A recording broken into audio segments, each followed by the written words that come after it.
ആഗോള രാഷ്ട്രീയത്തിലേക്ക് ഇന്ത്യക്കാരും മലയാളികളും ഒക്കെ ശ്രദ്ധ കൂടുതൽ കൊടുക്കുന്ന ഒരു സമയമാണിത്. കാരണം അമേരിക്ക ഇന്ത്യയുടെ ഉൽപ്പന്നങ്ങൾ അമേരിക്കയിൽ ഇറക്കുമതി ചെയ്യുന്നതിന് താരിഫ് കൂടുതൽ ഏർപ്പെടുത്തുന്നു.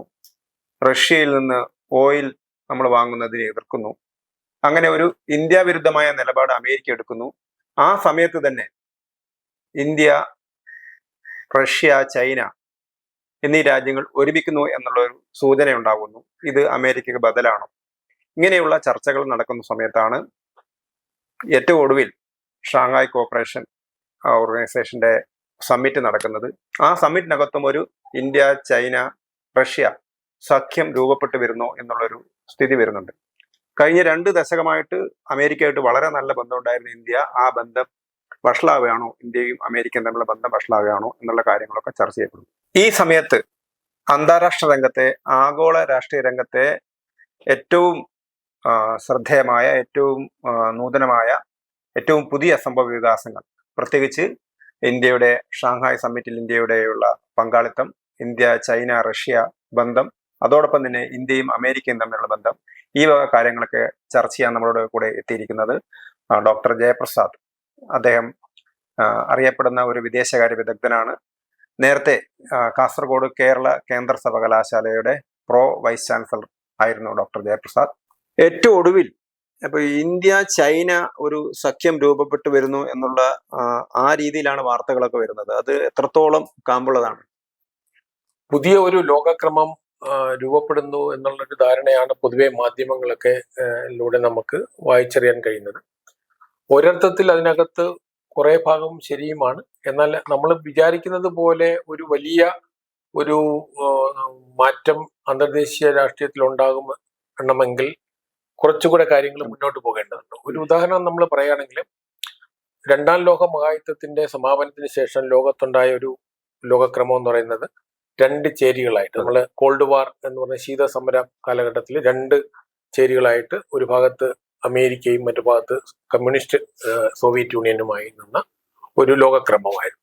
അപ്പോൾ ആ കോൾഡ് വാർ 1991 സോവിയറ്റ് യൂണിയൻ ഡിസിൻറ്റഗ്രേറ്റ് ചെയ്യുന്നതോടെ ആ കോൾഡ് വാർ കാലഘട്ടം മാറുകയും പിന്നീട് നമ്മൾ കാണുന്ന ലോക രാഷ്ട്രീയം എന്ന് പറയുന്നത് അമേരിക്കയ്ക്ക് മേൽക്കോയ്മയുള്ള ഒരു ലോകക്രമം, വളരെ ശക്തമായ മേൽക്കോയ്മയുള്ള ഒരു ലോകക്രമം രൂപപ്പെടുകയും ഒരു പരിധിവരെ ചൈന അമേരിക്കയുടെ ഭാഗത്താണ് ഈ കാലഘട്ടത്തിൽ നിന്ന്. കാരണം ചൈന 1980 മുതൽ ചൈന ലിബറലൈസേഷന്റെ ഭാഗമായി എക്കണോമിക് പോളിസിയിൽ ഒരു ലിബറൽ ക്യാപിറ്റലിസ്റ്റ് എക്കോണമിയിലേക്ക് മാറുകയും ഏറ്റവും കൂടുതൽ മൾട്ടിനാഷണൽ കമ്പനികൾ, അമേരിക്കൻ കമ്പനികൾ ഇൻവെസ്റ്റ് ചെയ്യുന്ന ഒരു സ്ഥലമായിട്ട്, ലോകത്തിന്റെ തന്നെ പ്രൊഡക്ഷൻ സെന്റർ ആയിട്ട് ചൈന മാറുകയും ചെയ്തു.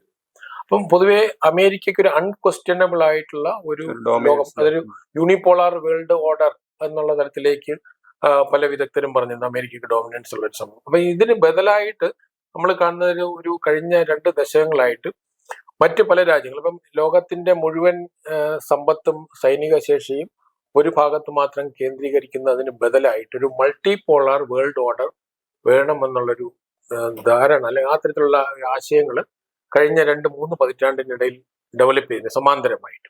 അപ്പൊ അതിൽ രൂപപ്പെട്ട 2-3 ഒരു മേഖലാ സഹകരണ സംവിധാനങ്ങളുണ്ട്. അതിന് പ്രധാനമായിട്ട് നോൺ മിലിറ്ററി അലയൻസുകളാണ്. അപ്പൊ അതിൽ പ്രധാനമായിട്ട് ഇവിടെ നമ്മൾ എടുത്തു പറയേണ്ട 2 കാര്യങ്ങൾ. ഒന്ന് ഷാങ്ഹായ് കോർപ്പറേഷൻ ഓർഗനൈസേഷൻ. അത് 2001 തുടങ്ങുന്നതാണ്. ഇപ്പൊ 10 അംഗരാജ്യങ്ങളുള്ള ഒരു ചൈനയും ഇന്ത്യയും പാകിസ്ഥാനൊക്കെ ഉൾപ്പെടെ, China, India, China, Russia, India, Pakistan തുടങ്ങിയിട്ടുള്ള സെൻട്രൽ ഏഷ്യൻ സ്റ്റേറ്റുകളാണ് പ്രധാനമായിട്ടും വരിക. അപ്പൊ ഈ 10 രാജ്യങ്ങളും ബാക്കി ഒബ്സർവർ സ്റ്റാറ്റസ് വരുന്നവരുടെ ഇൻവൈറ്റീസ് ഉണ്ട്. അങ്ങനെ ഒരു 10-26 രാജ്യങ്ങളോടും അവരുടെ രാഷ്ട്ര നേതൃത്വം പങ്കെടുക്കുന്ന സമ്മിറ്റാണ് നടക്കുക. അപ്പൊ ഇതിൽ 25ാമത്തെ SCO സമ്മിറ്റാണ് കഴിഞ്ഞ ദിവസങ്ങളിൽ ചൈനയിൽ നടന്നത്.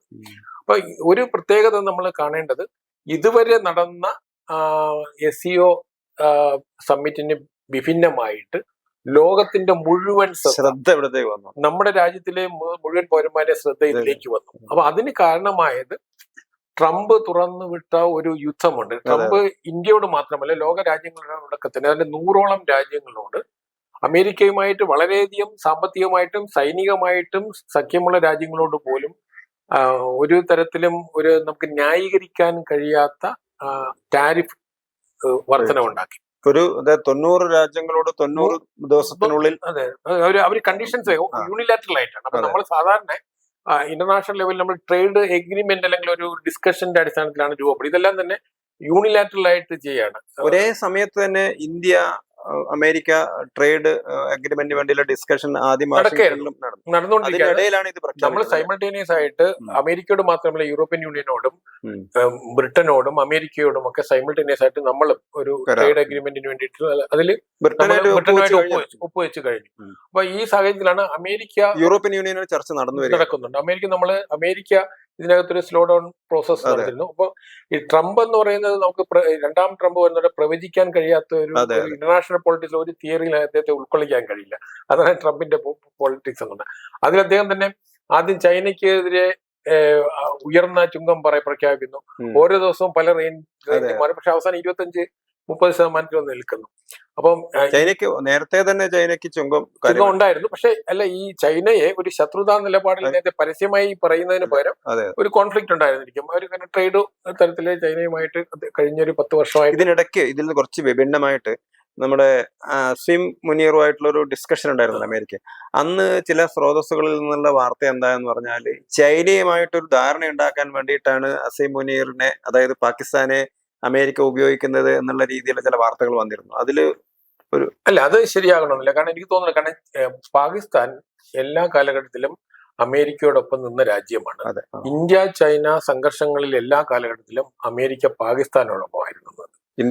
ഇന്ത്യയും പാകിസ്ഥാനും തമ്മിലുള്ള എല്ലാ യുദ്ധത്തിലും ഇന്റർനാഷണൽ നമ്മൾ ഐക്യരാഷ്ട്ര സംഘടനയിൽ ഉൾപ്പെടെ എല്ലാ വേദികളിലും അമേരിക്ക പാകിസ്ഥാനോടൊപ്പം നിൽക്കുകയാണ്. മാത്രമല്ല നോൺ നാറ്റോ മെമ്പർ രാജ്യങ്ങളിൽ ഏറ്റവും കൂടുതൽ അമേരിക്ക സൈനിക സഹായവും സാമ്പത്തിക സഹായം നൽകുന്ന രാജ്യമാണ് പാകിസ്ഥാൻ. മറ്റൊന്ന്, പാകിസ്ഥാൻ ഒരു ന്യൂക്ലിയർ ശക്തി കൂടെ ആയതോടെ അമേരിക്കയ്ക്ക് കൂടുതൽ ശ്രദ്ധയും കരുതലും കൊടുക്കേണ്ടി വന്നു. പക്ഷേ നമ്മൾ ഈ കഴിഞ്ഞ ദശകത്തിൽ നമ്മൾ കാണുന്നത് ഇന്ത്യയോട് കൂടുതൽ അടുക്കുകയും പാകിസ്ഥാനോട് കുറച്ച്, കാരണം അതിന്റെ പ്രധാന കാര്യം ബിൻ ലാഡൻ അവിടെ കൊല്ലപ്പെടുന്നു. അതിനുശേഷം കുറച്ചൊരു ഒരു സ്ലോ ഡൗൺ അവിടെ നമുക്ക് കാണാം പാകിസ്ഥാൻ അമേരിക്ക ബന്ധത്തിൽ. പക്ഷെ അങ്ങനെയാണെങ്കിലും അമേരിക്ക പൂർണ്ണമായിട്ടും കൈയൊഴിഞ്ഞിട്ടില്ല. പക്ഷെ ചൈന അങ്ങനെയല്ല. ചൈനയും പാകിസ്ഥാനും തമ്മിൽ 1950-55 മുതൽ നമ്മൾ ഇന്റർനാഷണൽ പൊളിറ്റിക്സിൽ പറയാം ആൾ വെതർ ഫ്രണ്ട്ഷിപ്പ് എന്നുള്ള രണ്ട് രാജ്യങ്ങൾ, മറ്റു ലോകരാജ്യങ്ങൾ ആ തരത്തിലില്ല. അങ്ങനെയുള്ള ഫ്രണ്ട്ഷിപ്പ് ഉണ്ട്. അപ്പം പാകിസ്ഥാൻ ഒരേ സമയം അമേരിക്കയും, അന്ന് അമേരിക്ക അംഗീകരിക്കാത്ത ചൈനയുമായിട്ട് പാകിസ്ഥാന് നല്ല ബന്ധമായിരുന്നു. പക്ഷെ പിന്നീട് നമ്മൾ കണ്ടത് കഴിഞ്ഞ ഒരു ദശകത്തിൽ പാകിസ്ഥാനും ചൈനയും കൂടുതൽ വരികയും, കാരണം അതിന്റെ പ്രധാന കാരണം ചൈന പാകിസ്ഥാൻ എക്കണോമിക് കോറിഡോർ. അപ്പൊ അതില് ഒരു പാകിസ്ഥാനെയാണ് അവർ പ്രധാനമായിട്ടും അതിന്റെ ഒരു വെസ്റ്റ് ഏഷ്യയിലേക്കുള്ള അല്ലെങ്കിൽ പാശ്ചാത്യ ലോകത്തേക്കുള്ള ഒരു ഓപ്പണിംഗ് ആയിട്ട് പാകിസ്ഥാൻ ട്രേഡ് റൂട്ട് എന്ന തരത്തിലാണ് അവർ ആ തരത്തിൽ കണ്ടത്. ഈ കാലഘട്ടത്തില് ഇപ്പൊ നമ്മുടെ ഇന്ത്യയുമായിട്ടുള്ള സംഘർഷം വന്ന സമയത്ത് അമേരിക്ക ഇന്ത്യയോട് വളരെ ശത്രുതാപരമായ നിലപാടെടുക്കുകയും പാകിസ്ഥാനെ കൂടെ നിർത്താനൊരു ശ്രമം വരും. രണ്ട് കാര്യങ്ങളാണ്. ഒന്ന്, ഒരു ന്യൂക്ലിയർ ശക്തിയായ പാകിസ്ഥാൻ അമേരിക്കയുടെ കൂടെ നിർത്തേണ്ട ഒരു ആവശ്യമുണ്ട്. അല്ലെങ്കിൽ ഇറാനുമായിട്ട് അല്ലെങ്കിൽ അറബ് വേൾഡുമായിട്ട് പാകിസ്ഥാൻ സഖ്യം ചേരുമോ എന്നുള്ള ഭയം ഒരു ഭാഗത്തുണ്ടാവാം. മറുഭാഗത്ത് ഇപ്പൊ ഇസ്രയേലും തുർക്കിയും ഒക്കെ രണ്ട് ധ്രുവങ്ങളിൽ നിൽക്കുന്ന രാജ്യങ്ങളല്ലേ. പക്ഷെ ഈ അതേ സമയത്ത് പാകിസ്ഥാൻ തുർക്കിയായിട്ട് പാകിസ്ഥാനും തുർക്കിയും പഴയ കാലം മുതൽ തന്നെ പാകിസ്ഥാൻ ഏറ്റവും കൂടുതൽ സഹായിക്കുന്ന അറബി രാജ്യം ഒന്ന് തുർക്കിയാണ്. അപ്പൊ അതുകൊണ്ട് എല്ലാ കാലഘട്ടത്തിലും അവരുടെ ബന്ധത്തിലും ആ തരത്തില് വളരെയധികം സാമ്പത്തിക സഹായം തുർക്കിയിൽ നിന്ന് അന്ന് പറഞ്ഞു വന്നിരുന്നത്. ഇസ്രയേൽ ഇറാൻ സംഘർഷം നടക്കുന്ന സമയത്ത് തുർക്കി പരസ്യമായിട്ട് ഇസ്രായേലിനെതിരായിരുന്നല്ലോ.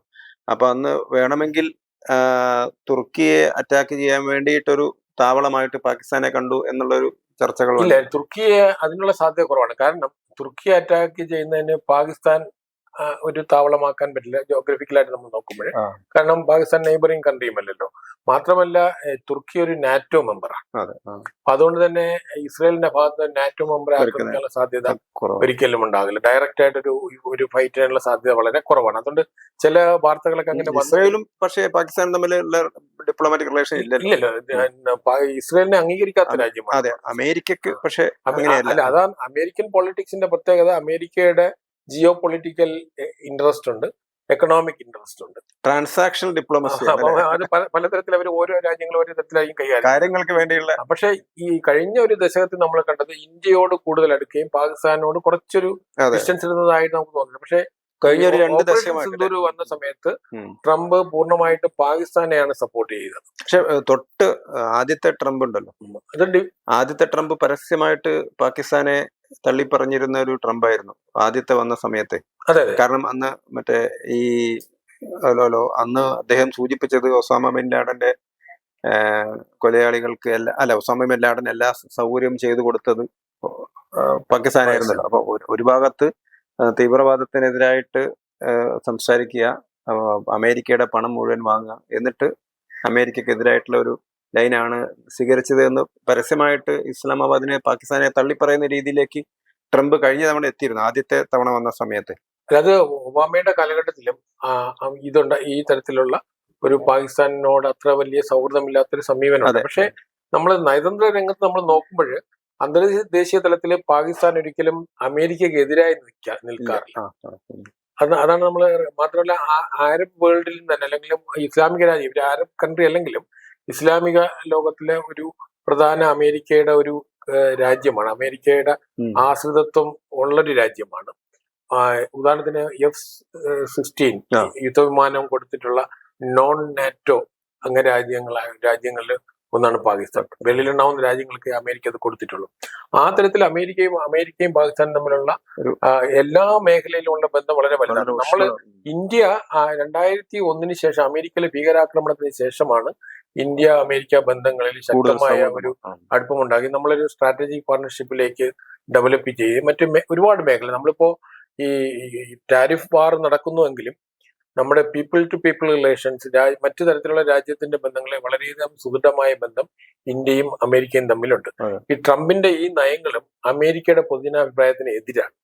അമേരിക്കയിൽ ഇപ്പോൾ ഈ കഴിഞ്ഞ ദിവസം തന്നെ മുൻ പ്രസിഡന്റ് ഒബാമയെ ഡെമോക്രാറ്റുകൾ പൊളിറ്റിക്കലി അവിടുത്തെ പ്രധാന പ്രതിപക്ഷ പാർട്ടി എന്ന് പറയുന്ന ഡെമോക്രാറ്റ്സും പൂർണ്ണമായിട്ടും ട്രംപിനെ തള്ളി പറഞ്ഞിട്ടുണ്ട്. കാരണം ഇന്ത്യയെ എതിർച്ചേരിയിൽ കൊണ്ടുപോകുന്നതിനോട് അവിടുത്തെ പബ്ലിക്കിന് താല്പര്യമില്ല. ഇവിടെ അമേരിക്കയിലെ തന്നെ പല ഉപദേശകരും, അതായത് അവരുടെ പൊളിറ്റിക്കൽ അഡ്വൈസർ അല്ലെ, അത് പറയാൻ കാരണം ലോകത്തിൽ ഏറ്റവും വലിയ ഒരു മാർക്കറ്റാണ് ഇന്ത്യ.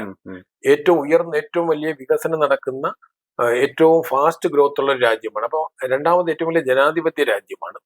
തൊട്ട് അയൽ രാജ്യമായ ചൈനയ്ക്ക് ബദലായിട്ടും കൂടെ അമേരിക്കൻ എക്സ്പെർട്ടുകൾ ഇന്ത്യ കൂടെ നിൽക്കുന്നതാണ് അമേരിക്കയുടെ ഇൻഡോ പസഫിക്കിലെ താല്പര്യത്തിന് നല്ലത്. അതിന്റെ അടിസ്ഥാനത്തിലാണല്ലോ ക്വാഡ് എന്നുള്ള അതൊരു സഖ്യമായി വന്നില്ലെങ്കിൽ ഇന്ത്യയും ജപ്പാനും ഓസ്ട്രേലിയയും US ചേർന്നിട്ടുള്ള അത് പ്രധാനമായിട്ടും ചൈന ഫോക്കസ്ഡ് ആണ്. പക്ഷെ ഇവിടെ നമ്മൾ എടുത്തു പറയേണ്ടത് പക്ഷെ ഇതൊരു മൾട്ടിപ്പിൾ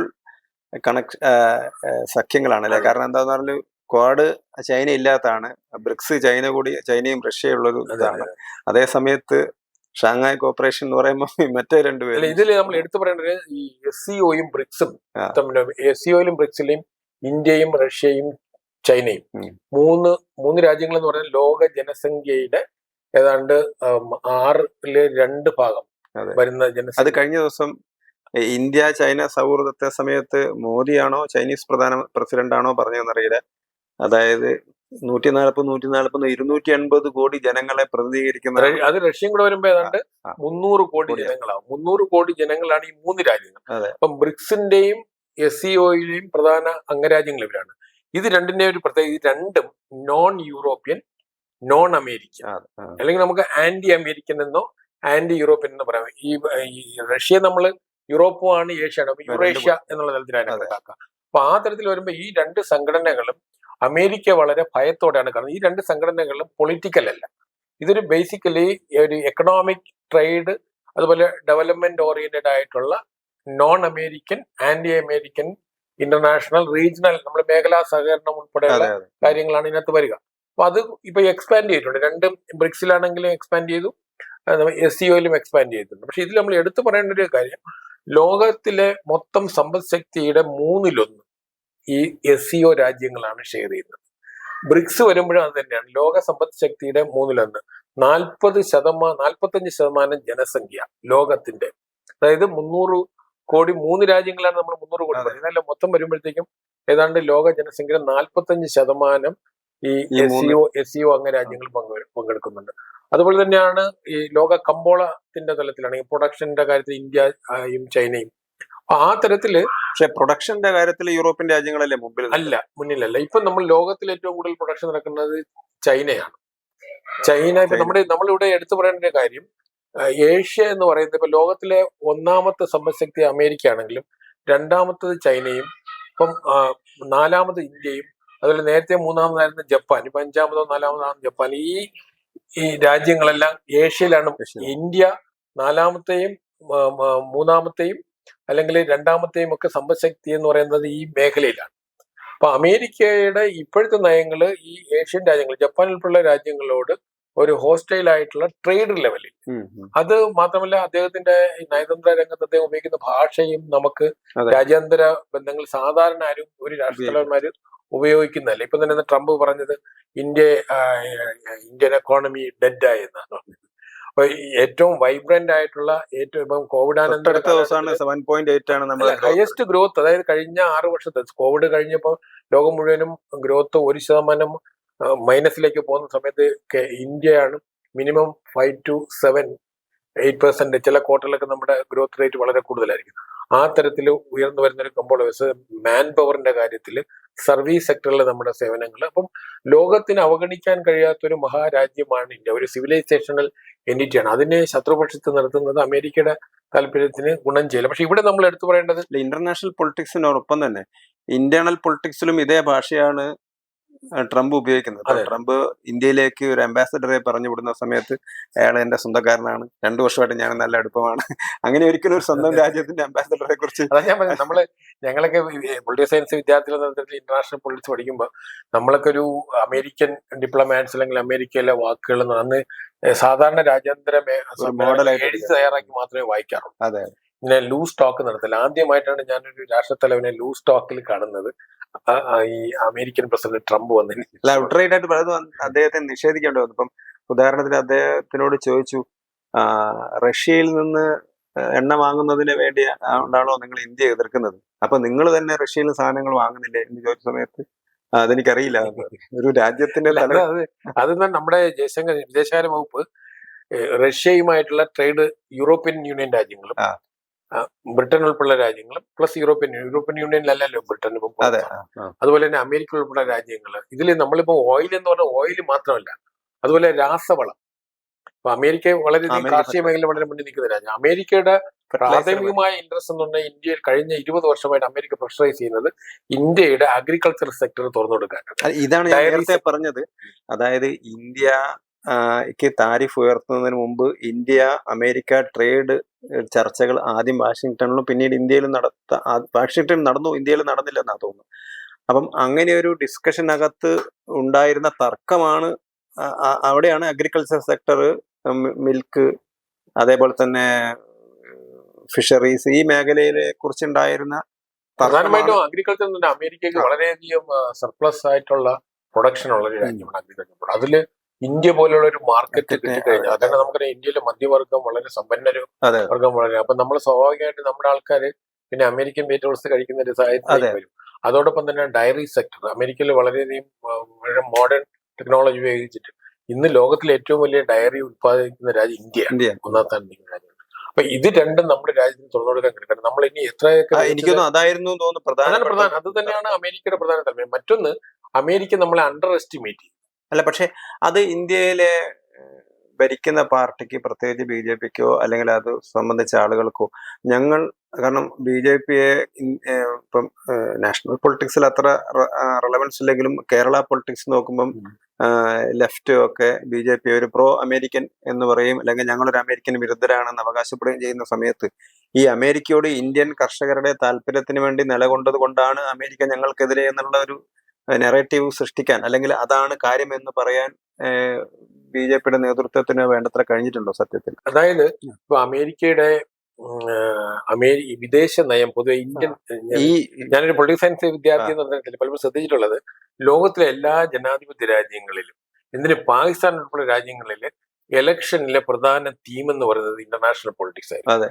മാലിദ്വീപിൽ കഴിഞ്ഞ ഗവൺമെന്റ് അധികാരത്തിൽ വന്നതിനെ ഇന്ത്യ ബോയ്ക്കോട്ട്, ഇന്ത്യയെ എതിർത്തുകൊണ്ടാണ്.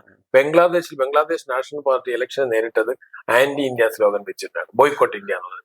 അതുപോലെ ഇദ്ദേഹം ഇപ്പോഴത്തെ പ്രസിഡന്റ് അദ്ദേഹത്തിന്റെ ഉണ്ടല്ലോ ടീഷർട്ട് ഇട്ടിട്ടാണ് ഈ ഇന്ത്യയെ ബോയ്ക്കോട്ട് ചെയ്യാനായിട്ട് ഉള്ളൊരു ഒരു പോളിറ്റിക്സ്. ഇന്ത്യയിലെ നിർഭാഗ്യവശാല് അന്താരാഷ്ട്ര വിഷയങ്ങൾ നമ്മുടെ മാധ്യമങ്ങളിലും ചർച്ച ചെയ്യാറില്ല, പൊതുവേദികളിലും വരാറില്ല. ഇപ്പൊ രാഹുൽ മാങ്കുട്ടത്തിന് കൊടുത്തതിന്റെ 100% പ്രാധാന്യം അവര് ട്രംപിന്റെ വിഷയത്തിന് കൊടുക്കാറില്ല. നമ്മുടെ മലയാള ചാനലുകളിൽ എത്ര സമയം ട്രംപിന് വേണ്ടി ചെലവഴിച്ചു, എത്ര സമയം രാഹുൽ മാങ്കുട്ടത്തിന് വേണ്ടി ചെലവഴിച്ചു. ഇത് നമ്മുടെ ജനാധിപത്യത്തിന്റെ ഒരു നിർഭാഗ്യകരമായ ഒരവസ്ഥയാണ്. അതുകൊണ്ട് യഥാർത്ഥത്തിൽ അമേരിക്കയുടെ ജെന്യുവിനായ താല്പര്യങ്ങളും നമ്മൾ കാണാതെ പോകുന്നുണ്ട്. ഇതിനകത്ത് നമ്മൾ ഒരുപാട് കാര്യങ്ങൾ കാണേണ്ടത്, അമേരിക്ക ശക്തമായ ഒരു ഇന്ത്യ രൂപപ്പെടണമെന്ന് ആഗ്രഹിക്കുന്ന രാജ്യമല്ല. അപ്പൊ അമേരിക്ക എന്ന് പറഞ്ഞാല് അമേരിക്ക സംബന്ധിച്ച് ഒരു രാജ്യം ശക്തരാകുന്നത് ഇന്ത്യ വിശേഷിച്ചും. കാരണം ഇന്ത്യയില് ഏതെല്ലാം വിഘടനവാദ പ്രവർത്തനങ്ങൾ ഉണ്ടായിരുന്നോ, തീവ്രവാദ പ്രവർത്തനങ്ങൾ ഉണ്ടായിരുന്നോ, അവരെ എല്ലാവരെയും 2001 വരെ അമേരിക്ക ഔദ്യോഗികമായി പിന്തുണച്ചിട്ടുണ്ട്. അതായത് കാശ്മീരിലെ എല്ലാ ഭീകരാക്രമണങ്ങളും നമുക്കറിയാം 1990-കളിൽ 88-89 ശേഷമാണ് ഇത് ലക്ഷക്കണക്കിന് 5 ലക്ഷത്തോളം പണ്ഡിറ്റുകൾ അവരുടെ അഭയാർത്ഥിയായിരുന്നപ്പോൾ അമേരിക്കൻ ഗവൺമെന്റ് ഔദ്യോഗിക നിയമനം ചെയ്തത് കാശ്മീരിൽ നടത്തുന്നത് അവിടുത്തെ സ്വാതന്ത്ര്യ സമര സേനാനികളാണ് എന്നുള്ള രീതി തന്നെയാണ്. അതായത് തീവ്രവാദികളല്ല, ഒരു രാജ്യത്തിന്റെ മോചനത്തിന് വേണ്ടി പ്രവർത്തിക്കുന്നവരാണെന്ന തരത്തിലാണ്. അമേരിക്കയിലെ 9/11 ഭീകരാക്രമണത്തിന് ശേഷമാണ് അമേരിക്ക സ്റ്റാൻഡ് മാറ്റുന്നത്. അപ്പൊ 9/11 വന്നതിലെ കാശ്മീരിലെ തീവ്രവാദം അമേരിക്കയ്ക്ക് സ്വാതന്ത്ര്യ സമരമായിരുന്നു. അപ്പൊ അതുകൊണ്ട് തന്നെയാണ് കാശ്മീരിലെ പണ്ഡിറ്റുകളുടെ ഒരു മനുഷ്യാവകാശ പ്രശ്നമായിട്ട് ഒരു അമേരിക്കൻ ഹ്യൂമൻ റൈറ്റ്സ് ഫോറമോ ഇന്റർനാഷണൽ ലെവലിലോ അതാരും കണ്ടില്ല. കാരണം അമേരിക്കൻ ഏജൻസികളാണ് നമ്മുടെ ലോകത്തിലെ ഇന്ത്യയിലെ പ്രധാനപ്പെട്ട പഠന മേഖലകളെല്ലാം തന്നെ സ്പോൺസർ ചെയ്യുന്നത്. അപ്പൊ അവരുടെ അതനുസരിച്ച് താല്പര്യം അനുസരിച്ചാണ് പഠനങ്ങൾ ഉണ്ടാകുന്നത്. അപ്പൊ ഇവിടെ തന്നെ നമ്മള് ഇപ്പൊ അമേരിക്കയിലെ തന്നെ ഏറ്റവും ഒടുവിൽ പീറ്റർ നോറോവിന്റെ ഒരു വിമർശനം ഉണ്ടായിരുന്നല്ലോ, ബ്രാഹ്മണിക്കൽ രണ്ട് കാര്യങ്ങളാണ് അയാള് അതാ ഞാൻ പറഞ്ഞത്. അമേരിക്കയുടെ ഒരു എക്കണോമിക് അഡ്വൈസർ, അതൊരു സീനിയർ ഫെല്ലോ ആണ്, അയാള് സാമ്പത്തിക വിദഗ്ധൻ എന്നാണ് പറയപ്പെടുന്നത്. അദ്ദേഹം ഇന്ത്യക്കെതിരായി ആദ്യം പറഞ്ഞത് ഉക്രൈൻ വാർ മോഡീസ് വാർ. അപ്പൊ ഞാൻ ഇന്റർനാഷണൽ നമ്മള് മീഡിയ നോക്കിക്കഴിഞ്ഞാല് കഴിഞ്ഞ ഒരു മാസത്തിൽ ഏറ്റവും കൂടുതൽ ഡോമിനേറ്റ് ചെയ്ത നാമം എന്ന് പറയുന്നത് നരേന്ദ്രമോദിയായിരുന്നു. അമേരിക്കൻ ടാരിഫ് വാറിനും അമേരിക്കയിൽ നിന്നുണ്ടാകുന്ന ഇന്ത്യക്കെതിരായ ജൽപ്പനങ്ങളും ഒക്കെ പലപ്പോഴും മോഡിയെ പ്രധാന ബിംബമായിട്ട് കേന്ദ്രീകരിച്ചു. അതിലാണ് അദ്ദേഹം മോഡീസ് വാർ എന്ന് പറഞ്ഞത്. എല്ലാ അന്താരാഷ്ട്ര മാധ്യമങ്ങളും വളരെ പ്രോമിനന്റ് ആയിട്ട് ഇത് കൊടുത്തു. അപ്പൊ കഴിഞ്ഞ ദിവസം പറഞ്ഞാണ് ഈ ട്രേഡ്, അതായത് ഇന്ത്യ നടത്തുന്ന ട്രേഡ്, അതായത് ഉക്രൈനെ സഹായിക്കാൻ വേണ്ടി ഇന്ത്യ നടത്തുന്ന ട്രേഡ് ഫലത്തിൽ ഗുണം ചെയ്ത് ഇന്ത്യയിലെ ബ്രാഹ്മിൻസിനാണ്. അപ്പൊ ആ തരത്തിലേക്ക് ഒരു പക്ഷെ ആ ബ്രാഹ്മൺ എന്ന് പറയുന്നത് ബോസ്റ്റൺ എലൈറ്റിസ് എന്നൊക്കെ പറയുന്നത് അത് അമേരിക്കയെ സപ്പോർട്ട് ചെയ്യുന്ന ഒരു ടീമാണ്. ഇപ്പം നമ്മുടെ ചില ഇന്ത്യൻ പണ്ഡിതന്മാർ ഉടൻ തന്നെ അത് അമേരിക്കയിലെ ബ്രാഹ്മിൻസ് അങ്ങനെ പറയാം. അങ്ങനെ നമ്മള് അവരെ പ്രൊട്ടക്ട് ചെയ്യുന്ന തരത്തില് അവരെ പോലുള്ളത് പ്രൊട്ടക്ട് ചെയ്യാൻ വേണ്ടി പറയുന്നത്, അങ്ങനെ നമുക്കത് ഉൾക്കൊള്ളാൻ കഴിയില്ലല്ലോ. നമ്മുടെ ഇപ്പൊ അദാനിയും അംബാനിയും ടാറ്റയും ഒന്നും ബ്രാഹ്മിൻസ് അല്ല.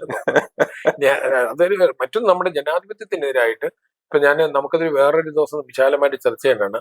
ആഗോളതലത്തിൽ നടക്കുന്ന ഗൂഢാലോചനകൾ, ഒരുപാട് പഠനങ്ങൾ വരുന്നു. ഇപ്പം നമ്മുടെ ഡെമോക്രസിയിൽ ഇന്ത്യയുടെ ഒരു റേറ്റിംഗ് നടത്തിയിട്ട് ഇപ്പൊ നമ്മൾ ഏതാണ്ട് അമേരിക്കൻ ബേസ്, അതുപോലെ അമേരിക്കൻ ബേസ് ചെയ്ത ഒരു പഠന ഗ്രൂപ്പുണ്ട്. അവരും അതുപോലെ സ്വീഡൻ ബേസ് ചെയ്ത വീഡം ഇൻസ്റ്റിറ്റ്യൂട്ട് എന്ന് പറയും. ഇവർ രണ്ടുപേരും ഇന്ത്യയിലെ ജനാധിപത്യം എന്നുള്ളത്, ഇപ്പൊ അമേരിക്കൻ ഏജൻസി പറയുന്നതാണെങ്കിൽ നമ്മുടെ ജനാധിപത്യം പാർഷ്യൽ ഡെമോക്രസി എന്നാണ്, പാർഷ്യൽ ഫ്രീഡമേ ഇന്ത്യയിലുള്ളത്.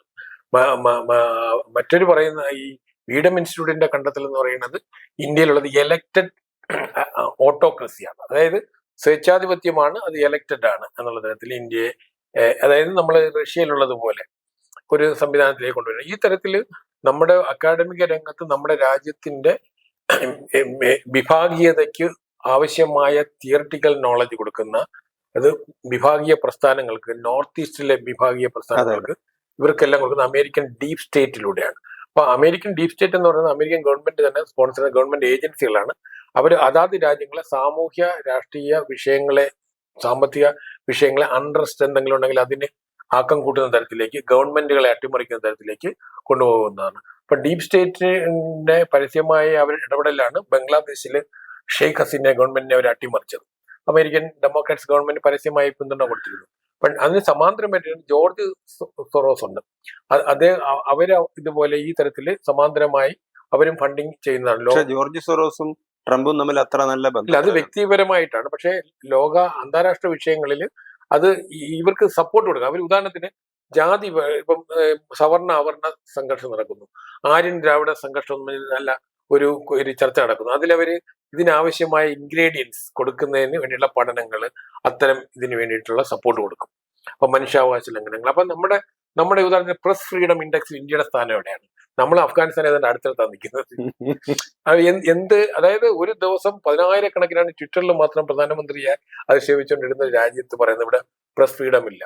അപ്പൊ അതില് അവര് പറയുന്നതാണെങ്കിൽ ഇവര് ലോകത്തിലെ പത്രപ്രവർത്തകർ ഇത്ര പേരെ കൊല്ലപ്പെടുന്ന കണക്കിൽ അതിൽ ഇന്ത്യയിൽ അതിന് സമാനമായിട്ടാണ് ഇത്ര നമ്പർ ഉണ്ട്. ഇവിടുത്തെ പല പത്രപ്രവർത്തകരും നമുക്കറിയാമല്ലോ, മറ്റേ കാപ്പൻ എന്നുള്ള പേരുണ്ടല്ലോ, അതുപോലത്തെ അവരാണ്. അപ്പം അതായത് ഔദ്യോഗികമായി പാർട്ടി വർക്കേഴ്സാണ് നമ്മുടെ പത്രപ്രവർത്തകർ പലരും. അപ്പൊ അവര് ഇടപെടുന്ന കേസുകളിൽ ഗവൺമെന്റ് അവരെ ജയിലിലാക്കുന്നു എന്ന് പറഞ്ഞ ഉടൻ തന്നെ അതിനെ രാഷ്ട്രീയവൽക്കരിച്ചുകൊണ്ട് ഭരണകൂട ഭീകരതയാക്കി മാറ്റുന്നത്. അപ്പൊ ഈ തരത്തിലുള്ള ഒരു അക്കാഡമികമായ ഒരുപാട് പഠനങ്ങൾ അതിനാവശ്യമായ മോഡ്യൂൾസ് തയ്യാറാക്കി തരികയാണ്. അപ്പൊ നമ്മൾ പലപ്പോഴും TV ചർച്ചകളിൽ നമ്മൾ പറയുന്ന പല നിരീക്ഷകരും പറയുന്ന ഇവിടെ നിന്ന് ഉയർത്തിവിടുന്ന അല്ലെങ്കിൽ അവർ ജനറേറ്റ് ചെയ്യുന്ന ആർഗ്യുമെന്റ്സ് ആണ്. ഇപ്പൊ ഇന്ത്യയിലെ ജനാധിപത്യ സ്ഥാപനങ്ങള്, അതായത് കോൺസ്റ്റിറ്റ്യൂഷണൽ ഇൻസ്റ്റിറ്റ്യൂഷൻസ് എല്ലാം വീക്ക് ആകുന്നു എന്ന് ആരാണ് പറയുന്നത്? ഇതേ ഏജൻസികൾ, ഇതേ ആൾക്കാരാണ് പറയുന്നത്. നമ്മുടെ ഇപ്പം BJP തലത്തിൽ വർക്ക് ചെയ്യുന്നവർ പോലെ അതിനെ കാര്യമായി പ്രതികരിക്കുന്ന നമ്മൾ കാണാറില്ല. നേരത്തെ ഇവിടെ സൂചിപ്പിച്ചല്ല, വിദേശ കാര്യ വിഷയം വരുമ്പോഴും ഇതിനെ ശരിയായ രീതിയിൽ എന്താണ് അമേരിക്കയുടെ ഇന്റൻഷൻ? ഒന്ന്, നമ്മൾ ഓപ്പറേഷൻ സിന്ദൂറിൽ അമേരിക്കയുമായിട്ട് നമ്മൾ കൺസൾട്ട് ചെയ്യാനോ അമേരിക്കയുടെ താല്പര്യങ്ങളെ അനുസരിച്ച് നീങ്ങാനോ നമ്മൾ തയ്യാറായില്ല. ഇതിന് ഉപരിയായിട്ട് അദ്ദേഹത്തിന്റെ മധ്യസ്ഥത വഹിച്ചത് നമ്മളോട് ഒന്ന് പറഞ്ഞു കഴിഞ്ഞാൽ അദ്ദേഹത്തിന് 100% നോബൽ സമ്മാനം കിട്ടുമായിരുന്നു. കാരണം പാകിസ്ഥാൻ നോബൽ സമ്മാനത്തിന് റെക്കമെൻഡ് ചെയ്തു.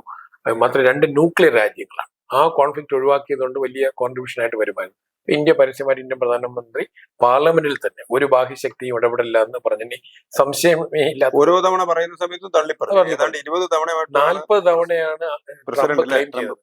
അപ്പൊ ആ തരത്തിൽ അദ്ദേഹത്തിന്റെ ഒരു ഈഗോ ഘട്ടെന്നാണ് ഞാൻ മനസ്സിലാക്കുന്നത്.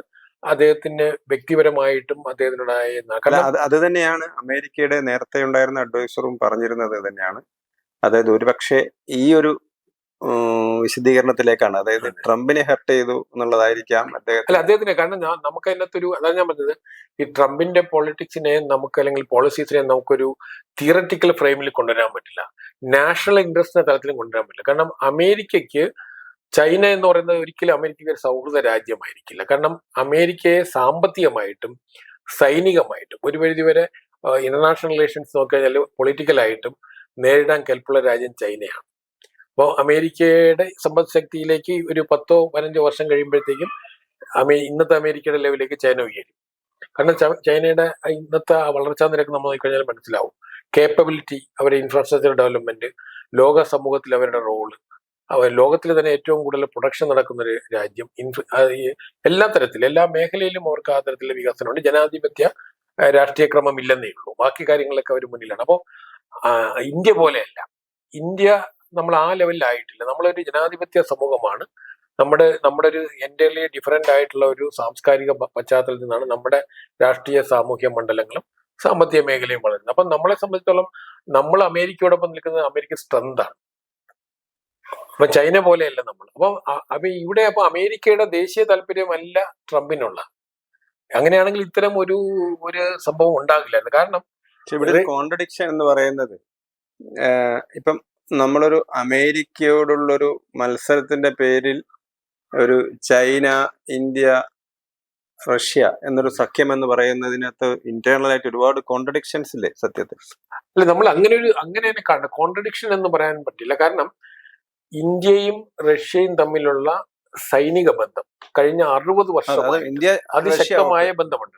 ഇന്ത്യയും ചൈനയും തമ്മിൽ നിങ്ങൾ ട്രേഡ് റിലേഷൻസ് നോക്കാൻ, ഇന്ത്യ ഏറ്റവും കൂടുതൽ ഇറക്കുമതി ചെയ്യുന്ന ചൈനയിൽ നിന്നാണ്. അപ്പൊ $113 ബില്യൺ ഈ കഴിഞ്ഞ വർഷം ഇന്ത്യ ചൈനയിൽ നിന്ന് $1 ചൈനയിൽ നിന്ന് ഇറക്കുമതി ചെയ്തത്.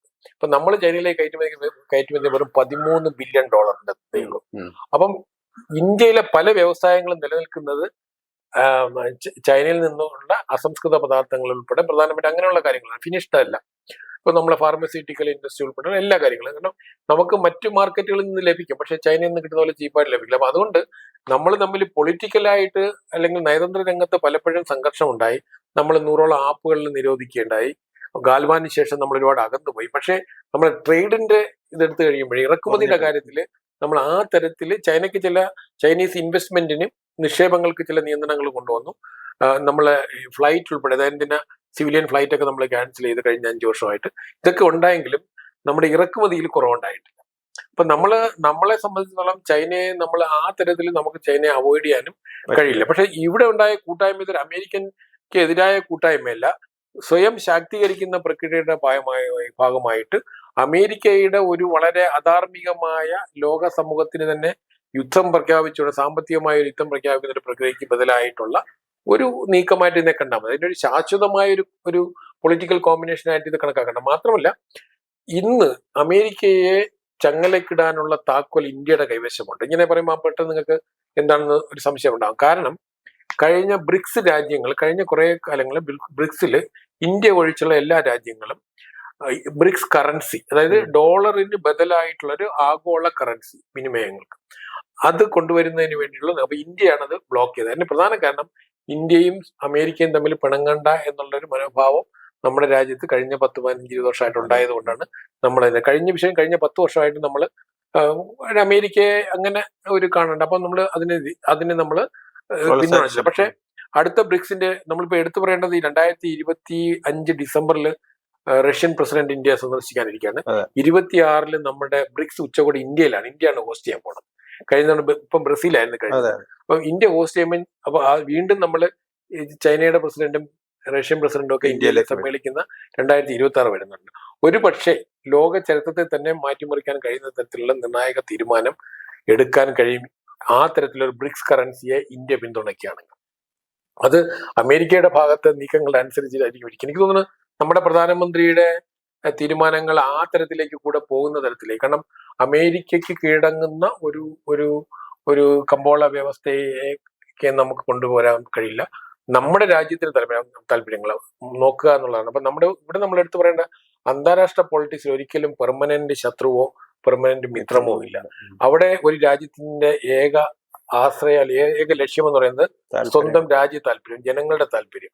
ആ ജനങ്ങൾ നമ്മുടെ നാഷണൽ ഇൻട്രസ്റ്റ് പ്രൊട്ടക്ട് ചെയ്യുക എന്നുള്ളത്. അപ്പം നമ്മുടെ നരേന്ദ്രമോദി അധികാരത്തിൽ വരുമ്പോഴേ തന്നെ ആദ്യമേ അദ്ദേഹം പ്രഖ്യാപിച്ചതാണ് നമ്മളെ പരമ്പരാഗതമായ ആദർശാധിഷ്ഠിത വിദേശ നയത്തിന് പകരം പ്രായോഗിക വിദേശ നയവും നെയ്ബർഹുഡ് ഫസ്റ്റ് എന്നുള്ളൊരു പോളിസി നമ്മൾ എടുത്തു. പക്ഷെ നെയ്ബർഹുഡിനോടെല്ലാം നമ്മൾ ഫ്രണ്ട്ഷിപ്പിനായിട്ട് ശ്രമിച്ചു. പാകിസ്ഥാൻ പോലുള്ള രാജ്യങ്ങൾ അതിന് എതിർന്നുവെങ്കിലും നമ്മൾ മാക്സിമം നമ്മുടെ ഭാഗത്തെല്ലാം നരേന്ദ്രമോദി വളരെ പോസിറ്റീവായിട്ടാണ്. അത് നിങ്ങറിയാലോ, 8 സാർക്ക് രാജ്യങ്ങളുടെയും തലവന്മാര് അദ്ദേഹത്തിന്റെ സത്യപ്രതിജ്ഞാ ചടങ്ങിൽ പങ്കെടുത്തു.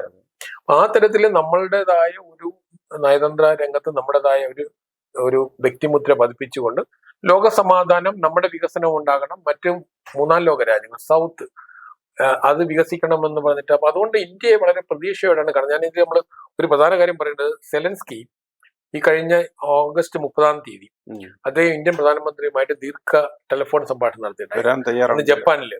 അപ്പൊ ഈ യുക്രൈൻ വാർ സമാപിക്കുന്നതിന് ആവശ്യമായ ഇനിഷ്യേറ്റീവ് നമ്മുടെ പ്രധാനമന്ത്രി മോഡി എടുക്കണമെന്നും മോഡിയിൽ പ്രതീക്ഷ അർപ്പിച്ചുകൊണ്ടും അദ്ദേഹം ഏതാണ്ട് 2 പേജ് വരുന്ന ഒരു സ്റ്റേറ്റ്മെന്റ് രൂപത്തിൽ, കത്തിന്റെ രൂപത്തിൽ എക്സിൽ പോസ്റ്റ് ചെയ്തിട്ടുണ്ട് കഴിഞ്ഞ ദിവസം. ഞാൻ റീപോസ്റ്റ് ചെയ്തിട്ടുണ്ട്. അപ്പൊ അദ്ദേഹത്തിന്റെ പ്രതീക്ഷ, കാരണം റഷ്യയെ സ്വാധീനിക്കാൻ കഴിയുന്ന ഇന്ന് ലോകത്തുള്ള ഏക രാജ്യം ഇന്ത്യയാണ്. ചൈനയെ പോലെയല്ല, ഇന്ത്യക്ക് അതിനുള്ള കഴിവുണ്ട്, അത് കഴിയും.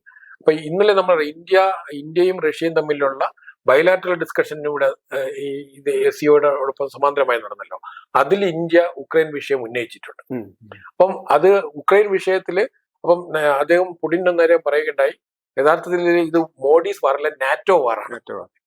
കാരണം ഇത് യഥാർത്ഥത്തിൽ ഉക്രൈനെ പ്രോത്സാഹിപ്പിച്ച നാറ്റോയാണ്. നാറ്റോയിൽ അംഗരാജ്യമാകാനായിട്ട് ശ്രമിച്ചതാണ് ഉക്രൈനെ റഷ്യയുടെ കണ്ണിലെ കരടാക്കിയത്. കാരണം അവർക്ക് യൂറോപ്യൻ യൂണിയൻ ആകാൻ, കാരണം അവിടെ ഒരു വലിയ മൂവ്മെന്റ്, യൂറോ മെയ്ഡൻ എന്നുള്ള മൂവ്മെന്റ് തന്നെ വന്നിരുന്നു. അതിനുള്ള ഒരു ശ്രമം നടക്കുന്ന സമയത്താണ് 2014 ആദ്യം അവർ ക്രൈമിയ ആക്രമിച്ച് കീഴടക്കുന്നു. പിന്നീട് അത് യുദ്ധത്തിലേക്ക് പോകുന്നത്. ഒരർത്ഥത്തിൽ നാറ്റോയാണ് ഇതിന്റെ പുറകിൽ. അല്ലാതെ മോഡി അല്ല എന്ന് പറഞ്ഞിട്ട്. പക്ഷെ വളരെ പോസിറ്റീവായി, മോഡിയല്ല എന്ന് എല്ലാവർക്കും അറിയാവുന്ന അതൊരു ഒരു മുദ്രാവാക്യം അല്ല മാത്രമായിരുന്നു. അതെ ഞാൻ പറഞ്ഞത്, ഈ ഒരു അമേരിക്ക പറഞ്ഞ ആ ഒരു വാദത്തെ എത്ര ഇതായിട്ടാണ് പുടിൻ മറുപടി അതെ പറഞ്ഞത് ഞാൻ ഉദ്ദേശിച്ചത്. അതായത് നിങ്ങൾ മോഡിയിലല്ല തലയിൽ വെക്കുന്നതിന് പകരം ഇത് നാറ്റോന്റെ നാറ്റോയിലാണെന്ന്. അതിനകത്ത് ഞാൻ പറഞ്ഞൊരു നമ്മൾ ഇന്റർനാഷണൽ ഡിസ്കഷൻ ഇതിനൊക്കെ വലിയൊരു മെസ്സേജ് ഉണ്ടായിരുന്നു. അപ്പൊ നമ്മുടെ രാജ്യം വളരെ പോസിറ്റീവായിട്ട് ലോക സമാധാനത്തെ ലക്ഷ്യമാക്കിയിട്ട്, കാരണം പ്രധാനമന്ത്രി ആദ്യമേ പറഞ്ഞല്ലോ ഈ കാലഘട്ടം യുദ്ധത്തിൻ്റെതല്ല. അപ്പം തുടക്കം മുതലേ നമ്മൾ പറയുന്നുണ്ട്. പക്ഷേ റഷ്യയുടെ കൺസേൺസ് പരിഹരിക്കണമെങ്കിൽ ഒരു നാറ്റോ അംഗരാജ്യങ്ങൾ അല്ലെങ്കിൽ അവർ ഉറപ്പ് കൊടുക്കണം ഉക്രൈനെ അത് സ്വതന്ത്രമാക്കി അല്ലെങ്കിൽ ഒരു ന്യൂട്രലാക്കി നിലനിർത്തുക എന്നുള്ളത്. അത് അല്ലാത്തടത്തോളം കാലം ഈ പ്രശ്നം സോൾവ് ചെയ്യാൻ കഴിയില്ല. അതുകൊണ്ട് നമ്മളീ പറയുന്ന അന്താരാഷ്ട്ര പൊളിറ്റിക്സിൽ ഒരു ജിയോ പൊളിറ്റിക്കലായിട്ട് ഒരുപാട് ഇൻട്രസ്റ്റ് ഉണ്ടാവും, നാഷണൽ ഇൻട്രസ്റ്റ് ഓരോ രാജ്യങ്ങൾക്കും ഉണ്ടാവും. പക്ഷെ ആ ലോകക്രമത്തിനകത്ത് അതാത് രാജ്യത്തിന്റെ താല്പര്യവും ലോകത്തിന്റെ സമാധാനവുമാണ് നമ്മുടെ ലക്ഷ്യം. അപ്പൊ നമ്മളിപ്പോ മുന്നോട്ട് പോകുന്നത് അമേരിക്കയുടെ ഒരു നയതന്ത്ര രംഗത്തുകൂടെ പരിഹരിക്കേണ്ട വിഷയങ്ങളെ ഒരു പ്രോപ്പർ ഡയലോഗ് ഇല്ലാതെ ഏകപക്ഷീയമായിട്ട് നമ്മുടെ ആഭ്യന്തര നമ്മുടെ രാജ്യത്തെ ബാധിക്കുന്ന തരത്തിലേക്ക് പാകിസ്ഥാനെ പിന്തുണ കൊടുക്കുന്ന ഭാഗം ഒരു ഭാഗത്ത് കാണിക്കുന്നു, ചുങ്കം മറുഭാഗത്ത് ഏർപ്പെടുത്തുന്നു, ഡയറക്റ്റ് ആയിട്ട് ഇൻവോൾവ്മെന്റ് അവര് ട്രേഡ് റിലേഷൻസുമായി പാകിസ്ഥാനുമായിട്ട് ഒപ്പുവെക്കുന്നു. ആ തരത്തിൽ നമ്മളെ രാജ്യത്തെ അപമാനിക്കുന്ന തരത്തിലുള്ള നീക്കങ്ങൾ നടക്കട്ടെ. മറ്റൊന്ന്, പിഴ ചുമത്താൻ അയാൾക്ക് എന്ത് അധികാരമുള്ളത്? കാരണം ഇന്ത്യയെക്കാളും ഓയിൽ ഇറക്കുമതി ചെയ്യുന്ന ചൈന, ചൈനയ്ക്ക് പിഴ ചുമത്തിയിട്ടില്ല. അപ്പൊ അതായത് നമ്മളുടെ ആത്മാഭിമാനത്തെ പരമാധികാരത്തെ ചോദ്യം ചെയ്യുന്നതിന് എതിരായിട്ടാണ് നമ്മുടെ പ്രധാനമന്ത്രി വളരെ എഫക്റ്റീവായിട്ട് ഈ ഫോറത്തിൽ, അതായത് ഈ ഷാങ്ഹായ് കോർപ്പറേഷൻ ഓർഗനൈസേഷനിലും അതിന് മുന്നോടിയായിട്ട് അദ്ദേഹം ആദ്യം ജപ്പാനിൽ പോവുകയും ജപ്പാൻ ഇന്ത്യ ട്രേഡ് റിലേഷൻസിന്റെ ഹിസ്റ്റോറിക്കൽ എഗ്രിമെന്റ് ഒപ്പിട്ടതിന് ശേഷമാണ്, കാരണം ജപ്പാനിനോട് അത്രയും താല്പര്യമില്ലാത്ത ചൈനയിലേക്ക് പോകുന്നത്. അപ്പം വളരെ നയതന്ത്ര രംഗത്ത് വൻ വിജയമാണ് ഈ സമ്മേളനത്തിൽ ഇന്ത്യക്കുണ്ടായിരിക്കുന്നത്.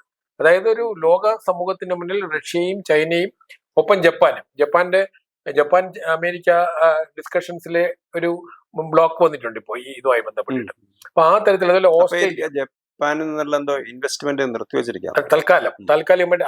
അതായത് ട്രംപ് മുഴുവനും പ്രശ്നം ഉണ്ടാക്കുന്നത്. ഉദാഹരണത്തിന് നമ്മൾ എടുത്തു പറയേണ്ട കാര്യം, ഇപ്പം ട്രംപ് വിചാരിക്കുന്ന പോലെ യൂറോപ്യൻ യൂണിയൻ ട്രംപിന്റെ കൂടെ നിൽക്കില്ല.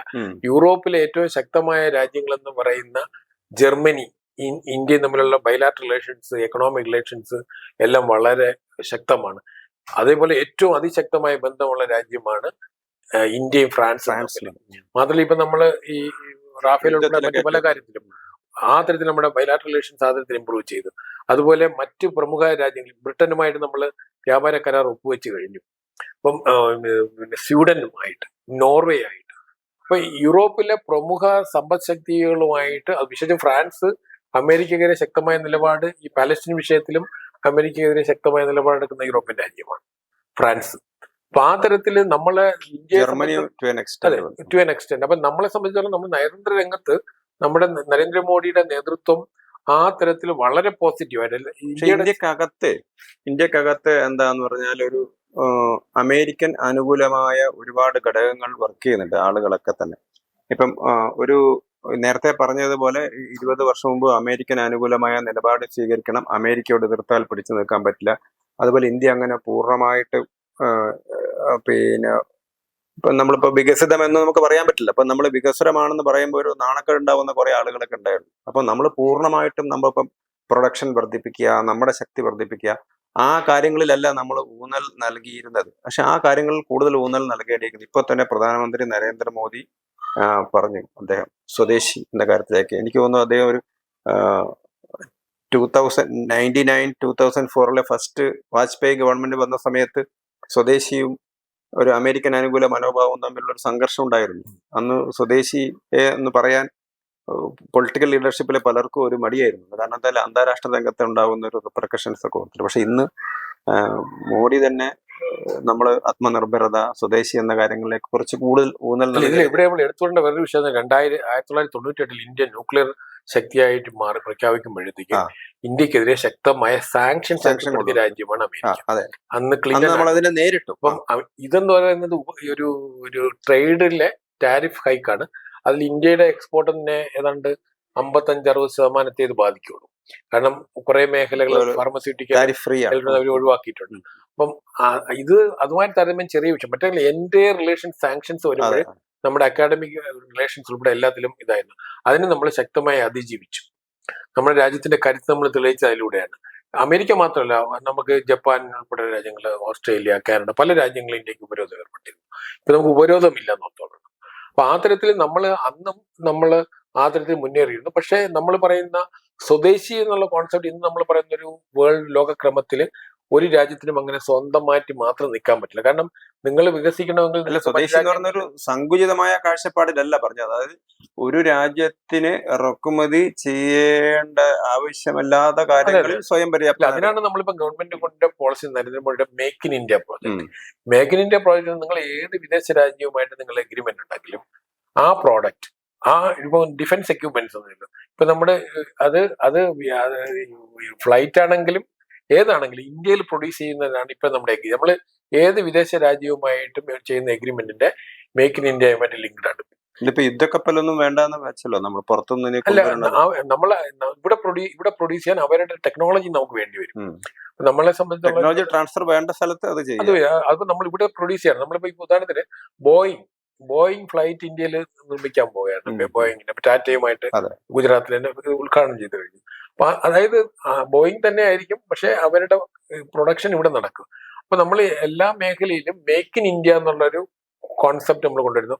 ആത്മനിർഭർ ഭാരത് നമ്മൾ ലോങ് ടൈം പെർസ്പെക്റ്റീവില് 2047 ഇന്ത്യ ഒരു വികസിത രാജ്യമായിരിക്കും, വികസിത രാജ്യം എന്നുള്ള ലെവലിലേക്ക് ഉയരും എന്നുള്ള തരത്തിൽ നമ്മൾ ഇപ്പോഴത്തെ വളർച്ചാ നിരക്ക് മുന്നോട്ട് പോകണമെങ്കിൽ തീർച്ചയായിട്ടും നമ്മുടെ ലക്ഷ്യം നേടാൻ കഴിയും. പക്ഷെ 145 കോടി ജനങ്ങള്, വിവിധ സാംസ്കാരികവും മറ്റും ഒരുപാട് പ്രശ്നങ്ങളുള്ള ഒരു സമൂഹമാണ്. നമ്മുടെ വികസനം എല്ലാ മേഖലയിലും ഒരേപോലെ, എല്ലാ റീജിയനിലും ഒരേപോലെ നമുക്ക് കൊണ്ടുവരാൻ കഴിഞ്ഞിട്ടില്ല. കാരണം ഉദാഹരണത്തിന് നോർത്ത് ഈസ്റ്റിൽ പോകുമ്പോഴും ഈസ്റ്റ് ഏഷ്യയിൽ വരുമ്പോഴേ നോർത്തില്, സൗത്തില്, വെസ്റ്റിലൊക്കെ ഡിഫറെന്റ് എക്കണോമിക്, സോഷ്യൽ ക്ലൈമറ്റ് ആണ്, പൊളിറ്റിക്കലും ക്ലൈമറ്റ് ഡിഫറെന്റ് ആണ്. അപ്പൊ അതുകൊണ്ട് നമുക്ക് ചില പരിമിതികളും ഉണ്ടാവും. പക്ഷെ എന്നാലും നമ്മളൊരു വികസിത രാജ്യമായി നമ്മുടെ ഒരു കാല ലക്ഷ്യത്തോടെയാണ് ഗവൺമെന്റ് മൂവ് ചെയ്യുന്നത്. ഇതില് ഒരു സത്യത്തിൽ നമ്മുടെ അമേരിക്കയുടെ ചുങ്കം നമുക്ക് വലിയ പ്രശ്നങ്ങളൊന്നും ഉണ്ടാകില്ല. പക്ഷെ ചുങ്കത്തിന്റെ കാര്യത്തിൽ തന്നെ ഇന്ത്യയിൽ ഒരുപാട് വിദഗ്ധർ, അതായത് അവർ പറഞ്ഞിരുന്നത് 27-ാം തീയതിയാണല്ലോ ഡേറ്റ് പറഞ്ഞിരുന്നത്, ഓഗസ്റ്റ്. അപ്പൊ 27 മുമ്പ് തന്നെ സോർട്ട് ഔട്ട് ചെയ്യാൻ പറ്റും. അമേരിക്കയായിട്ട് അഭിപ്രായ വ്യത്യാസമുണ്ട്, പക്ഷെ അത് തീരാൻ പറ്റും. ചർച്ചകൾ നടക്കുന്നു. അപ്പം അങ്ങനെ ശുഭാപ്തി വിശ്വാസമുള്ള നല്ലൊരു വിഭാഗം ഇന്റലക്ച്വൽസും ചിലപ്പോൾ പ്രോ അമേരിക്കനാണ്. കാരണം പ്രോ അമേരിക്കൻ ഒരുപാട് ഘടകങ്ങൾ ഇന്ത്യക്കകത്ത് എപ്പോഴും അഭിപ്രായ രൂപീകരണമുള്ള ആളുകളുടെ ഇടയിലും നയതന്ത്രജ്ഞന്മാരുടെ ഇടയിലും ഒക്കെ ചിലപ്പോൾ കാണുമായിരിക്കും. അപ്പം അങ്ങനെ ഒരു പ്രശ്നങ്ങളൊക്കെ പെട്ടെന്ന് കോംപ്രമൈസ് ആവും എന്ന് പറഞ്ഞിരുന്ന ആളുകൾ ഉണ്ടായിരുന്നു. പക്ഷെ എനിക്ക് തോന്നുന്നത് ഇതിൻ്റെ ഇടയിലൊരു, അതായത് പ്രോ അമേരിക്കൻ അല്ലെങ്കിൽ ഇന്ത്യ, റഷ്യ, ചൈന സഖ്യം എന്ന് പറയുന്ന ഒരു ഭാഗത്ത് മറ്റൊരു പ്രോ അമേരിക്കൻ, അതിനു പകരം ഉള്ള ഒരു സ്റ്റാൻഡ് എങ്ങനെയാണ് വ്യക്തമായിട്ട് രൂപപ്പെടുത്തിയെടുക്കുക എന്നുള്ളത് വലിയൊരു ദുർഘടമായ ഒരു അവസ്ഥയല്ലേ.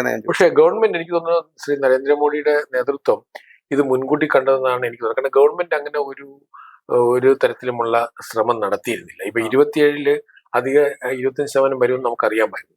പക്ഷെ ഗവൺമെന്റ് തലത്തിൽ ഒന്നും തന്നെ, മാത്രമല്ല നമ്മളെ ഭാഗത്ത് നിന്ന് അമേരിക്കയെ പ്രതികൂട്ടിലാകുന്ന തരത്തിൽ വിദേശ മന്ത്രാലയം കണക്കുകൾ നിർത്തുന്നത് ഇതിനിടയിലാണ് നോർത്തോളം.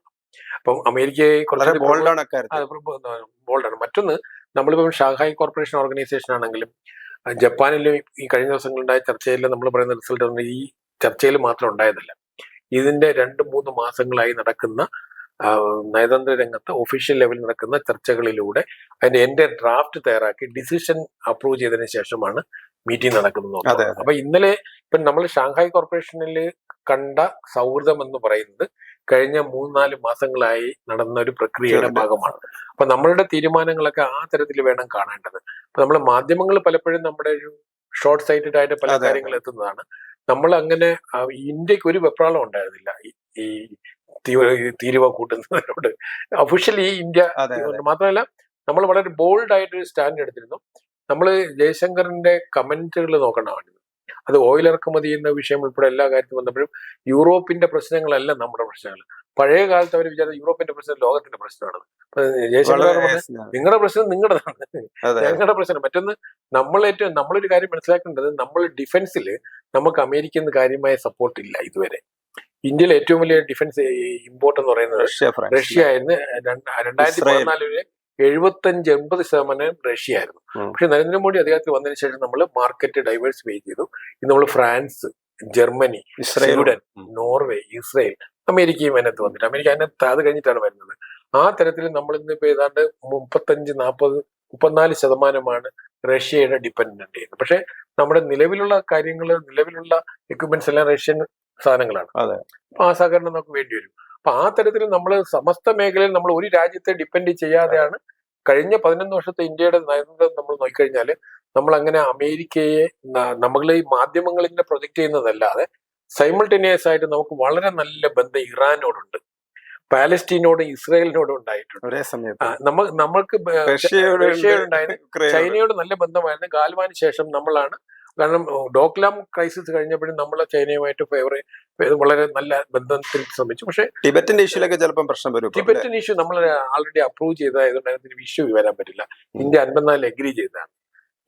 ഇന്ത്യ ചൈന എഗ്രിമെന്റിൽ ഒപ്പുകൊടുത്ത് ടിബറ്റിനെ അവർക്ക് നമ്മൾ കൈമാറി കഴിഞ്ഞതാണ്. നമുക്ക് വേറൊരു ദിവസം ചർച്ച ചെയ്യേണ്ട ഒരു വിഷയമാണ്. കാരണം എങ്ങനെയാണ് നെഹ്റു അത് ആ ലെവലിലേക്ക് കൊണ്ടുപോയി എന്നുള്ളത് വേറൊരു വിഷയമാണ്. അപ്പൊ ആ തരത്തിൽ നമ്മൾ ഈ രാജ്യങ്ങളോടൊക്കെ വളരെ, നിങ്ങൾ അമേരിക്കയുടെ സൗഹൃദം നമ്മൾ ഏത് മേഖലയിലാണ് മറ്റു രാജ്യങ്ങൾ അവോയ്ഡ് ചെയ്യുന്നത്? നമുക്ക് ഏതെങ്കിലും രാജ്യങ്ങളോട് സൗഹൃദം ഇല്ലായ്മ ഈ കഴിഞ്ഞ ഒരു 5 വർഷത്തിനുള്ള ചൈനയിൽ 1920-ലും 2020-ലും പിന്നീട് പാകിസ്ഥാനിന്റെ വിഷയം വന്നപ്പോഴത്തേക്കും അസർബൈജാനോടും ടർക്കി, പിന്നെ കാനഡയാണ് മറ്റൊരു രാജ്യം. ഇവിടെ നമ്മൾ എടുത്തു പറഞ്ഞ കാര്യം, ഈ കഴിഞ്ഞ 2 ആഴ്ച കൊണ്ടുള്ള ഏറ്റവും വലിയ ഡെവലപ്മെന്റ് ഇന്ത്യ കാനഡ റിലേഷൻസ് വളരെയധികം വഷളായിരുന്നു. അത് സൗഹൃദത്തിന്റെ പാതയിലേക്ക് പോകാനായിട്ട് കഴിഞ്ഞ ദിവസം നമ്മുടെ പുതിയ പ്രധാനമന്ത്രി അവിടെ അധികാരത്തിൽ വന്നു. നമ്മൾ നയതന്ത്ര തലത്തിലുള്ള നമ്മുടെ നീക്കങ്ങളാണ്, നമ്മുടെ ഹൈക്കമ്മീഷണർമാരെ അപ്പോയിന്റ്മെന്റ് ചെയ്യുന്ന തലത്തിലേക്ക് വന്നു. ആ തരത്തിൽ നമ്മൾ നയതന്ത്ര രംഗത്ത് നമ്മൾ നോക്കുമ്പോൾ നമ്മൾ ഒരിക്കലും അമേരിക്കയെ ഡിപ്പെൻഡ് ചെയ്തിട്ടില്ല. എല്ലാ രാജ്യങ്ങളോടും ഒരേപോലെ തന്നെ നമ്മൾ ഉദാഹരണത്തിന് വെസ്റ്റ് ഏഷ്യൻ രാജ്യങ്ങളുമായിട്ട്, GCC രാജ്യങ്ങളുമായിട്ട് നമ്മുടെ സഹകരണം, ആഫ്രിക്കൻ രാജ്യങ്ങളുമായിട്ടുള്ള ഇന്ത്യയുടെ സഹകരണം, ഇന്ത്യ ഒരു ആൾട്ടർനേറ്റീവ് മാർക്കറ്റ് എന്ന് പറഞ്ഞാൽ ഇന്ത്യക്ക് വളരെയധികം സാധ്യതകളുള്ളത് ആഫ്രിക്കൻ രാജ്യങ്ങളിലാണ് നമ്മുടെ മാർക്കറ്റ് എന്ന് പറഞ്ഞാൽ. അപ്പൊ ആ തരത്തിൽ നമ്മൾ ലാറ്റിൻ അമേരിക്ക, ബ്രസീൽ ഉൾപ്പെടെയുള്ള രാജ്യങ്ങൾ. അപ്പൊ ആ തരത്തിൽ നമ്മുടെ ഒരു കഴിഞ്ഞൊരു 3-4 വർഷത്തിൽ നമുക്കുണ്ടായ ഒരു പ്രോബ്ലം കാനഡയുമായിട്ടുള്ള വിഷയം. നമ്മൾ ചുരുക്കി പറയുകയാണെങ്കിൽ ഈ SCO സമ്മിറ്റ് 25ാം വാർഷിക സമ്മിറ്റാണ് നടക്കുന്നത്. ഈ ആനുവൽ സമ്മിറ്റിൽ ഇതുവരെ ഉണ്ടായ സമ്മേളനങ്ങളിൽ നിന്നും വിഭിന്നമായ ഒരു പ്രാധാന്യം വന്നതിന്റെ ഒരു പ്രധാന ക്രെഡിറ്റ് കൊടുക്കേണ്ടത് അമേരിക്കയ്ക്കാണ്. അത് ഒരു പരിധിവരെ ഇന്ത്യ ഉൾപ്പെടെയുള്ള രാജ്യങ്ങൾക്ക് അമേരിക്ക അവസരം ഒരുക്കി കൊടുക്കുകയാണ്. നമുക്ക് പ്രശ്നങ്ങളെക്കാൾ ഉപരി, പ്രതിസന്ധിയേക്കാൾ ഉപരി നമുക്ക് കൂടുതൽ അവസരങ്ങൾ തുറന്നു നൽകുകയാണ്. അപ്പം മാത്രമല്ല നമുക്കും നയതന്ത്ര രംഗത്ത് നമുക്കും ചില പാഠങ്ങൾ പഠിക്കാൻ കഴിയുന്നത്.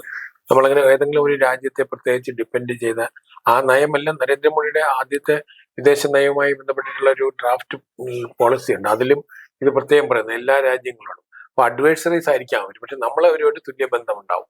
ആ തരത്തിൽ നമ്മൾ നയതന്ത്ര രംഗത്ത് ഇന്ത്യയുടെ ഒരു വിജയം, കാരണം കഴിഞ്ഞ ജൂൺ മാസത്തിൽ SCO മിനിസ്റ്റീരിയൽ ലെവലിലുള്ള മീറ്റിംഗിൽ ഇന്ത്യ റെപ്രസെന്റ് ചെയ്തത് രാജ്നാഥ് സിംഗ് ആയിരുന്നു.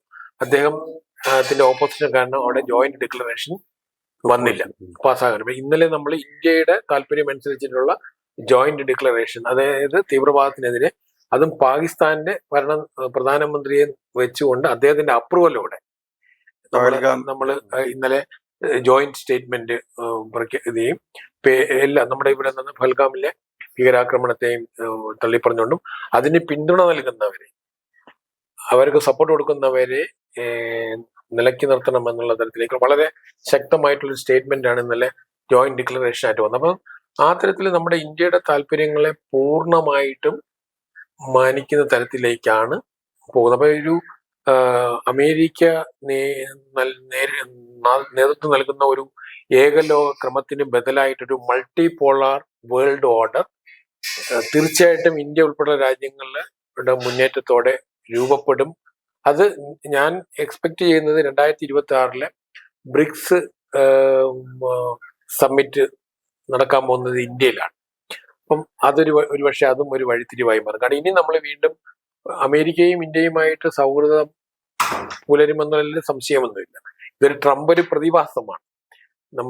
അതൊരു കാലഘട്ടത്തിലുണ്ടാവും. പക്ഷെ നമുക്ക് ഇതിൽ നിന്ന് ചില പാഠങ്ങൾ പഠിക്കാനുണ്ട്. പക്ഷെ നമ്മളൊരു മൾട്ടി പോളാർ വേൾഡ് ഓർഡർ എന്നുള്ള ഒരു തരത്തിൽ ബഹുധ്രുവമായിട്ടുള്ള ഒരു ലോകക്രമത്തിലേക്ക് ലോകത്തെ കൊണ്ടുപോകുന്നതിൽ ഇന്ത്യക്ക് പ്രധാന റോള് വഹിക്കാൻ കഴിയുമെന്നുള്ളതിന്റെ തെളിവാണ് അമേരിക്കയുടെ ഇന്ത്യക്കെതിരായ നിലപാടുകളും ഇന്ത്യ അതിനെ എങ്ങനെയാണ് നേരിട്ടതെന്നുള്ളതുമാണ്. അതുകൊണ്ട് തന്നെ 2025 ഇന്ത്യയുടെ വർഷമാണ്. ലോക രാഷ്ട്രീയത്തില് ഇന്ത്യക്കൊരു ഓപ്പണിംഗ് ആണ് ഈ 2025. നിർണായകമായ ഒരു വർഷമായിട്ട് ലോക രാഷ്ട്രീയത്തിലെ 1945 രണ്ടാം ലോക മഹായുദ്ധത്തിന്റെ അവസാനത്തിന് ശേഷം രൂപം കൊണ്ട ലോകക്രമമുണ്ട്. 91 റഷ്യ ഡിസിൻറ്റഗ്രേറ്റിന് ശേഷം കോൾഡ് വാർ തീർന്നതിന് ശേഷം ശീത സമരത്തിന് ശേഷം ഉണ്ടായ അമേരിക്കൻ കേന്ദ്രീകൃതമായ ഒരു ലോകക്രമം ഉണ്ടായിരുന്നു. ആ ലോകക്രമം 2025 ഏതാണ്ട് നമ്മൾ ഒരു പരിധിവരെ അതിനെ തടയാൻ കഴിയുമെന്നുള്ള ഒരു സന്ദേശമാണ് ഞാൻ ഈ SCO സമ്മിറ്റിലൂടെ കണ്ടെത്തുന്നത്. അതായത് ഇപ്പൊ ഏറ്റവും ഒടുവിൽ നടന്ന SCO സമ്മിറ്റിന്റെ പശ്ചാത്തലത്തിൽ ഡോക്ടർ ജയപ്രസാദ് പറയുന്നത് ലോകം മുമ്പുണ്ടായിരുന്ന ഒരു ബൈപോളാർ സിറ്റുവേഷനിൽ നിന്ന് മാറി പിന്നീട് ഒരു അമേരിക്കയുടെ നേതൃത്വത്തിലുള്ള യൂണിപോളാർ അവസ്ഥയായിരുന്നു. അവിടുന്ന് മാറി ഇനിയൊരു എല്ലാവർക്കും പ്രാധാന്യമുള്ള ഒരു മൾട്ടിപോളാർ അവസ്ഥയിലേക്ക് പോകും. അപ്പൊ ഇന്ത്യയെ സംബന്ധിച്ചിടത്തോളം ഇന്ത്യ അങ്ങനെ ഒരു അമേരിക്കൻ ചേരിയിലോ ആയിരുന്നില്ല, അല്ലെങ്കിൽ നമ്മൾ റഷ്യ ചൈന എന്ന് പറയുന്ന ഒരു സഖ്യമോ അല്ല. മറിച്ച് നമ്മുടെ താല്പര്യത്തിന് വേണ്ടിക്കൊണ്ട് നമ്മൾ ആരുമായിട്ടാണ് സഖ്യം ചെയ്യുക. നമുക്ക് ലോകത്തിലെ ഏതെങ്കിലും പരസ്പര വിരുദ്ധമുള്ള കക്ഷികളിൽ രണ്ടുപേരുമായിട്ട് നമുക്ക് സഖ്യം ഉണ്ടാവും, അല്ലെങ്കിൽ സഖ്യമല്ലെങ്കിൽ സഹകരണം ഉണ്ടാവും, ഇടപാടുകൾ ഉണ്ടാവും. നമ്മുടെ താല്പര്യങ്ങൾ മാത്രം പരിഗണിച്ചുള്ള ഒരു ലോകക്രമമായിരിക്കും, അല്ലെങ്കിൽ ഒരു മൾട്ടിപോളാർ ലോകക്രമത്തിന് വേണ്ടിയാണ് നാം നിലകൊള്ളുന്നത്. നമ്മുടെ നാളുകളാണ് ഇനി വരാൻ പോകുന്നത് എന്ന സന്ദേശമാണ് ഡോക്ടർ ജയപ്രസാദ് നമുക്ക് നൽകുന്നത്.